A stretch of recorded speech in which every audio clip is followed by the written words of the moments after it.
Et qu'aujourd'hui, chef d'entreprise Mehdi Guézard, l'éducateur Étienne Lébic, Sarah Salman, avocate, et Claude qui va intervenir au 32-16. Claude des Bouches-du-Rhône, bonjour.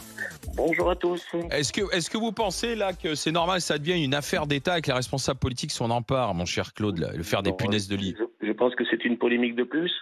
Je ne vois pas bien ce que vient faire le gouvernement là-dedans. C'est quelque chose qui doit être traité entre les particuliers et puis des sociétés spécialisées. Oui.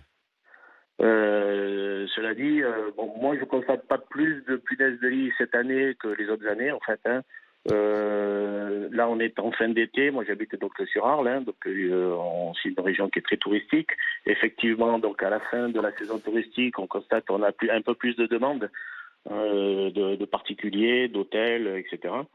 Mais ça vient du fait du déplacement du tourisme, en fait, les valises les unes sur les autres dans les trains, dans les avions, etc. Ouais. Et voilà. Ce que j'ai entendu tout à l'heure, en fait, il y a un de vos, une personne présente sur votre plateau là qui parlait de propreté, si j'ai bien compris. Donc Oui. non, en fait, ça n'a rien à voir avec la propreté. Contrairement aux cafards, qui eux sont directement liés à l'hygiène. La punaise de lit, en fait, on va la trouver dans un bel hôtel et puis ne pas en trouver dans un gîte hyper fréquenté. Oui, bien sûr. Mais Claude, j'ai une question à vous poser. Est-ce qu'il y a suffisamment d'entreprises agréées pour faire face à la demande aujourd'hui en France ? Moi, je dirais oui. Il y a des sociétés. Bon, moi, je travaille seul, donc c'est certain que je ne déploie pas une armée de techniciens chez mes clients. Donc, c'est moi qui interviens. Au moins, c'est moi qui suis responsable de mon boulot. Et si Vous intervenez avec... Alors, quelle est votre méthode, vous ? Alors, la méthode, en fait, c'est celle que j'ai apprise à l'origine. Alors, qui revient cher, pour moi. Qui me revient cher, d'accord. Oui. Maintenant, moi, pour une chambre, je facture 330 €. Voilà. D'accord. Un appartement. Quelle que soit la taille. C'est environ 3 heures de travail. Ça consiste à la mise à disposition. En fait, c'est moi qui Mettez-vous bien devant le téléphone, Claude, parce qu'on vous entend mal. Oui. Allô, vous m'entendez? Oui, c'est bien. Allez-y. Oui, voilà.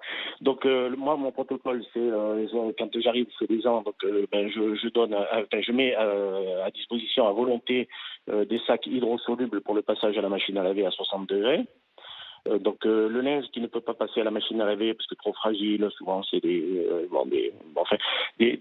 qu'on appelle ça des habits pour les femmes un peu délicats. Donc ce linge-là passe au congélateur à moins 18 pendant 24 à 48 heures. Ça, on peut le faire soi-même. Affirmatif. Ensuite, il y a un passage à la vapeur dite sèche. Donc, c'est un appareil qui délivre une vapeur qui est surchauffée au travers d'un pistolet. En fait, la vapeur sort à 180 degrés, donc rien à voir avec le dispositif pour nettoyer les vitres. C'est beaucoup plus puissant. Et ça, c'est destiné à tuer les œufs, en fait. D'accord. Voilà. Donc ça, il faut passer toute la pièce. Alors toute la pièce, ça veut dire le matelas, le sommier, le mobilier, les rideaux s'ils n'ont pas été au lavage. Mais on ne jette rien. Au moins, on fait appel à vous et on ne jette rien, Claude. C'est ça le principal. Mais vous savez, Claude, il y a un phénomène aussi parce qu'on dit c'est pas une question de propreté, c'est pas une question d'hygiène. Certes. Mais avec le boom de la récupération ou le boom de l'achat aussi des vêtements, des vêtements d'occasion, voilà, de seconde main, il y a beaucoup de gens qui récupèrent aussi des choses dans la rue que derrière disent, tu sais, les bricoleurs. C'est en bon état, c'est et tu le remontes chez toi. Quand tu achètes sur le Bon Coin un meuble, tu sais pas l'historique de ce meuble. Tu le remontes chez toi et tu as l'impression qu'il est propre, qu'il a été nettoyé. Or, entre-temps, tu vois, en fonction de l'endroit où il était, où il a été entreposé ou quoi que ce soit, il a pu récupérer des punaises de lit. Donc, il ne faut pas oublier derrière, avant de le rentrer chez soi ou de l'utiliser, de tout nettoyer. Donc, il y a aussi une question de... La multiplication du Airbnb aussi. Bien sûr. Pas tout le monde fait les Airbnb. Il y en a quand même de plus en plus. C'est très populaire et surtout, il y en a partout dans toutes les grandes villes. Je pense qu'à Paris et à New York, ça explique en grande partie la prolifération d'Airbnb. C'est des villes Airbnb. Il y a deux phénomènes aussi, avec le phénomène des achats des vêtements d'occasion et de fringues que tu peux garder comme ça 15 jours, que tu remets ensuite sur le marché et autres. Claude, je vous remercie d'avoir été avec nous. Claude. Mélissa du Var, on va passer des Bouches-du-Rhône au département voisin, au Var. Bonjour Mélissa. Bonjour Mélissa. Bonjour. Enseignante de français, alors vous avez vécu l'enfer alors Mélissa. Mais moi, pire que l'enfer. Bon là, je suis un petit peu étonnée par ce que j'entends dans le plateau.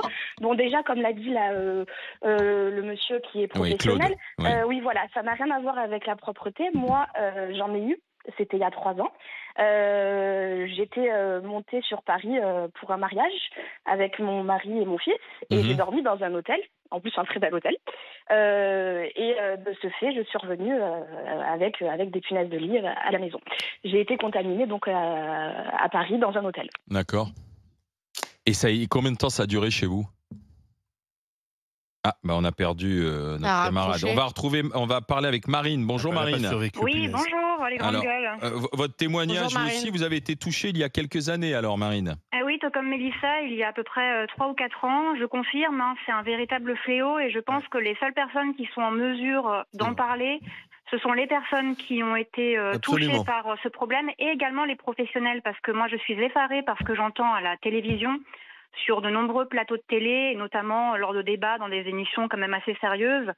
On raconte beaucoup de bêtises. Et je pense par exemple ? Qu'est-ce qu'on a dit comme bêtises ? Par exemple, pas forcément vous, mais que les punaises de lit... Non, mais je ne parle pas nous, mais pour essayer de voir. Que les punaises de lit, ne survivent que quelques semaines sans manger, alors qu'en fait, elles peuvent rester planquées quasiment 2 ans chez vous. Bah oui. Après vous avoir piqué, que ce sont des problèmes d'hygiène ou de propreté, que c'est lié à l'immigration, ça n'a strictement rien à voir. Ou que c'est pas grave.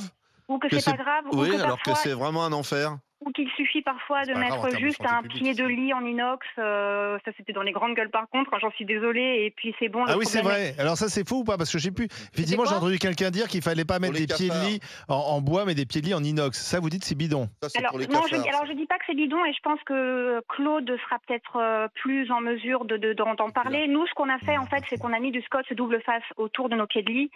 Et on le change régulièrement. Ah oui. Mais en fait, ce qu'il faut savoir, c'est que les punaises de lit ne se réfugient pas que dans votre lit. Elles se réfugient partout, dans tous les interstices. Il y a des tissus surtout. Derrière les tableaux, dans les prises électriques, dans le canapé, dans votre parquet, dans votre canapé aussi. Donc si elles ne peuvent pas vous piquer dans votre lit, elles vous piqueront ailleurs. Vous avez mis combien de temps pour vous en débarrasser, Marine ?